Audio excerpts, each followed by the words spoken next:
Hello everyone, welcome on behalf of Science Academy. Today we are going to start a new series which will be the MCQ marathon. In this series we will discuss about the MCQs in the current competitive examinations ranging from any kind of basic biological examination ranging from class 10th to any higher sections, and we will discuss about each and every section in different series. Okay, so today we will study some questions from botany. These questions I have selected basically as per the GATE examination from the 2016 paper, and these questions are of only 1 marks as per MCQs. In GATE you also get 2 marks MCQs, which we will study further in other series. So let's get started. So the first question is, which of the following is most abundant in the aleuron layer of wheat seeds? So this is a very basic question from botany, you must all be knowing. So here are the options. One is tannin, the other is starch, the protein and the lipid. So very obvious the answer is protein. Okay, sorry, very obvious the answer is protein. So why is it protein? As we all know that aleuron is a protein found in the protein granules of maturing seeds and tubers, and aleuron layer is the outer protein-rich layer of many living cells of the endospermic seeds, like any grain seeds, for example wheat. So here the answer would be protein. The most abundant source present in aleuron layer is protein. Okay, let's move on to the next question. Which of the following does not use xylem to transport water? So you have the options Miscanthus, Marchantia, Selaginella and Magnolia. So we know that if you have studied in detail about the plant anatomy and its taxonomy, you know about the bryophytes well. So as we all know that bryophytes are seedless plants without specialized water conducting tissues, and in this bryophyte section you get the option B, which is Marchantia. You get this particular plant in bryophytes. So from this it is very evident that since bryophytes do not have any specialized water conducting tissue, so Marchantia is the correct answer for this question. So option B. Okay, next move on to the next question. Which of the following is the closest ancestor of all land plants? Which is the closest ancestor among these all land plants? The options might seem confusing as the answer changes with the current research pattern, but for these given answers we will choose option C, which is Chara. Okay, option C. So there is a reason behind it. Let's discuss. So it is believed, as per previous researches, that green plants have evolved almost 500 million years ago from a group of algae which is known as streptophyte. Those were freshwater algae. Okay, so this group has variety and ranges of algae, in which there was a particular type of algae which is known as stonewort or Chara. So here, according to the given options, we can take the Chara as the oldest and the closest ancestor of all living organisms. And I will tell you about the recent research. It is published in the BMC Evolutionary Biology research paper. Okay, in the recent research it says that the closest relative to land plants are actually conjugating green algae such as Spirogyra. So if you get options like Chara, Spirogyra and other two examples like from here only red algae and Chlorochaeta, then you please tick mark the Spirogyra one as per it is the recent research answer. Okay. So question number 4 says 4'6 diamino 2 phenylene dole, that is DAPI, we call it as DAPI, is a fluorescent dye used to stain the nucleus. We all know that. If you don't know, it is a kind of information only. You can note it down that this chemical DAPI is used to fluorescence, is used as a fluorescence dye to stain the nucleus of various cells. Okay. So in this question it is mentioned that which of the following plant cells when mature cannot be stained by DAPI. So do you know which cannot be stained by DAPI among these four? It would be tracheids, option number B. Okay, tracheids. Why tracheids? Because tracheids in general they contain a thick lignified wall. And on maturity what happens now, their protoplast disappears, it degenerates, and the nucleus is also not present at that time, it also degenerates.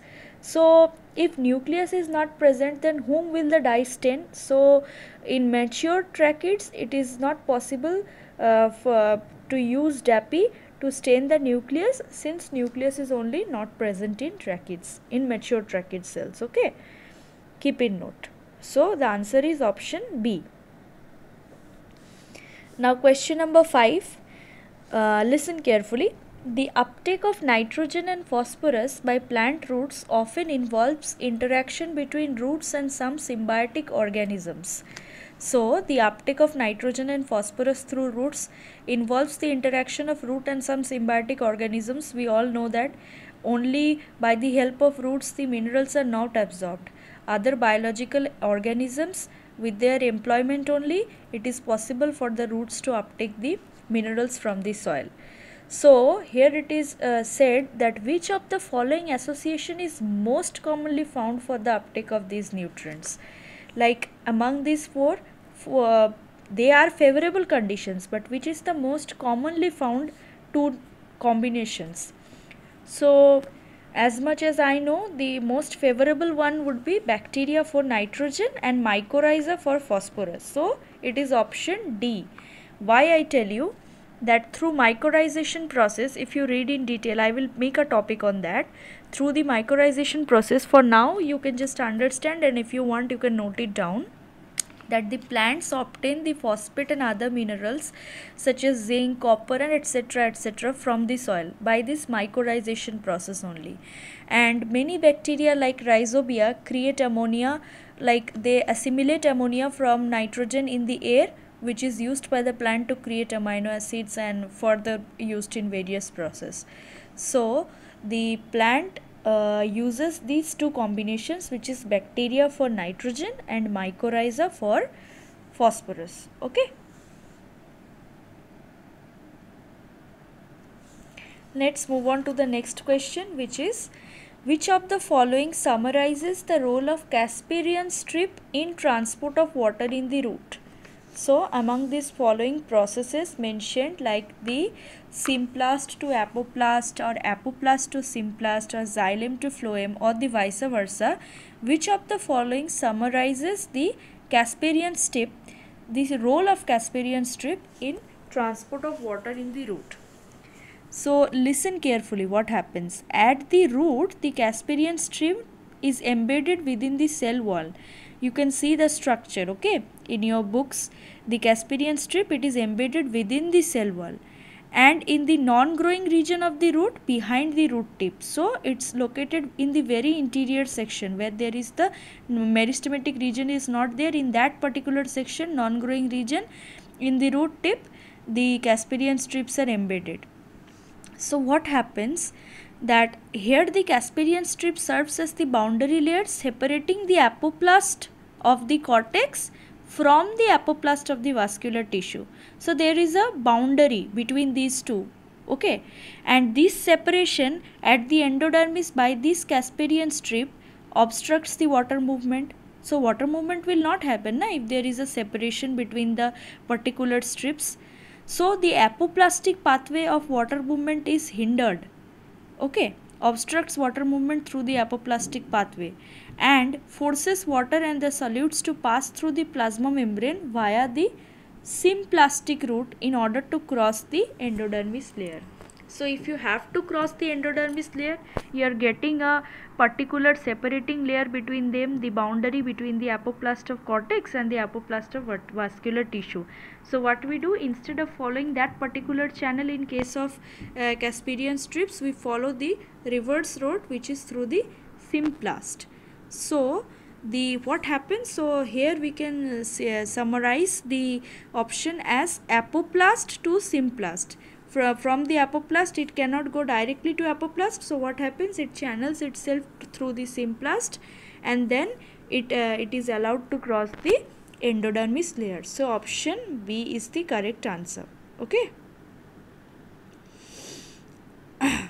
Let's move on to the next question, which is atropine is a drug which is used in the management of pesticide poisoning. You all know what is atropine.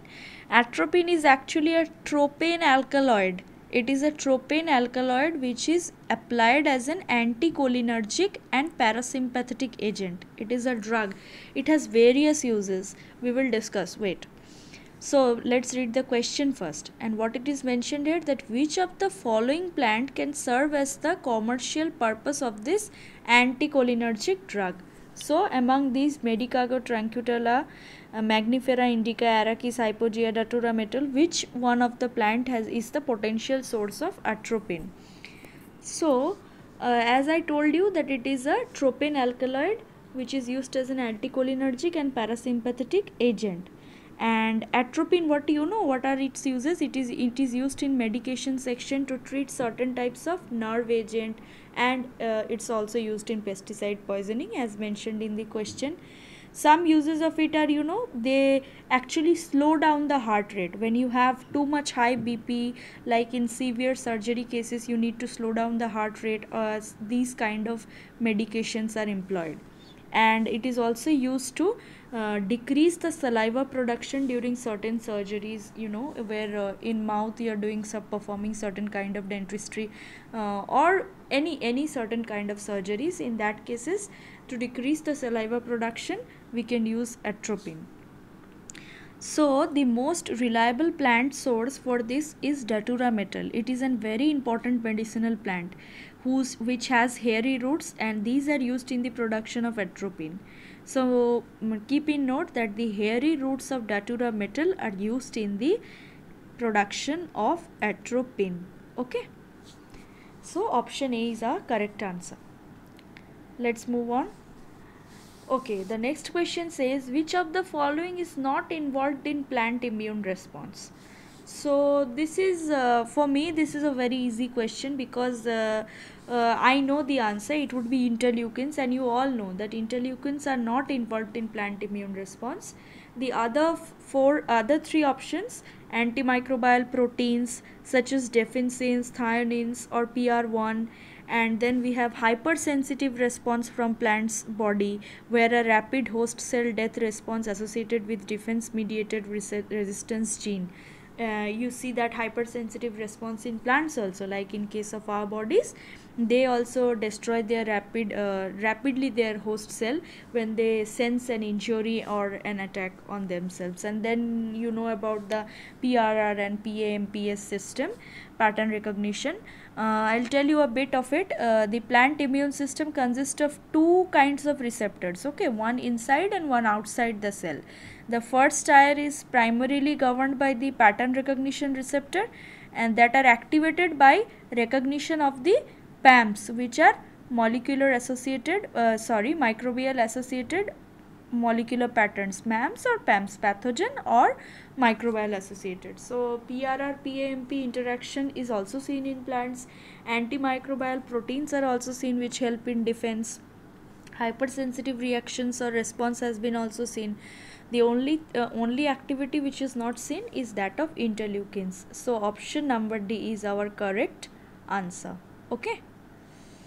For question number 8, option D is our correct answer. Now question number 9, which of the following is a neutral phenomena? Now what do you understand by neutral? That the overall change remains constant.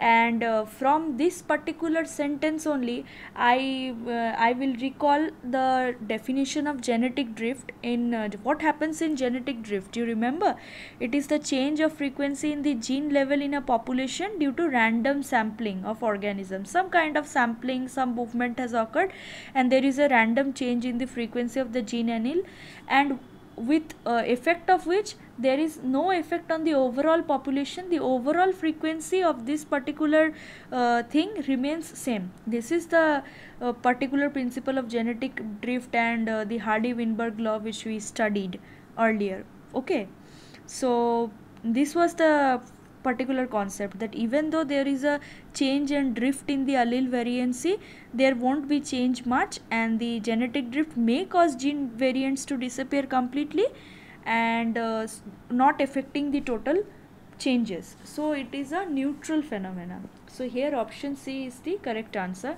Other than that, natural selection, sexual selection, population bottleneck brings about a huge change in genetic diversity.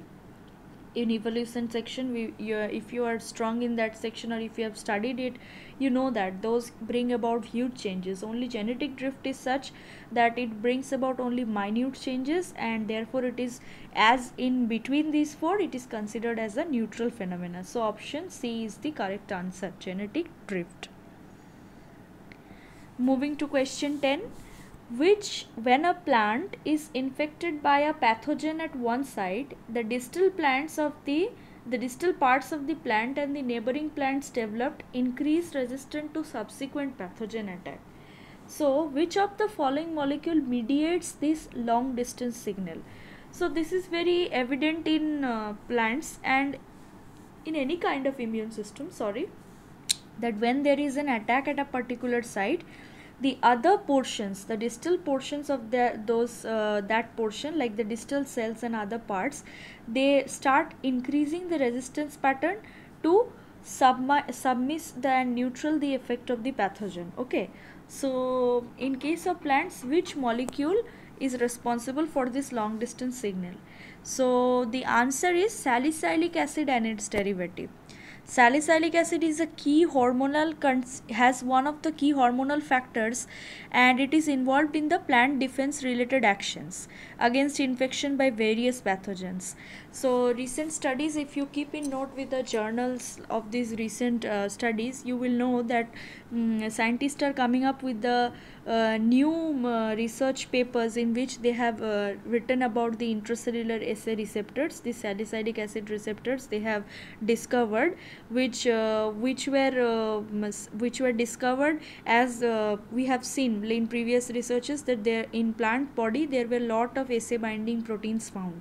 So if these proteins are present, there might be receptors present. So scientists have recently, they have discovered them, and not like discovered, they have established the fact that yes, receptors are present and they are responsible for this long distance signal. So the correct answer for this question is salicylic acid and its derivative, option number D. Okay, so today we have discussed 10 questions. If you like the series, if I get a positive response, I will surely continue with them. It's definitely okay to learn the lessons in depth. We will continue them in the other classes along with question solving techniques. You should solve at least 50 questions, a day if possible, to increase your knowledge. Solving MCQs gives you a lot more confidence to attempt positive and without making any negative in the competitive examinations. So here are the gist of the answers of the previous questions which are discussed.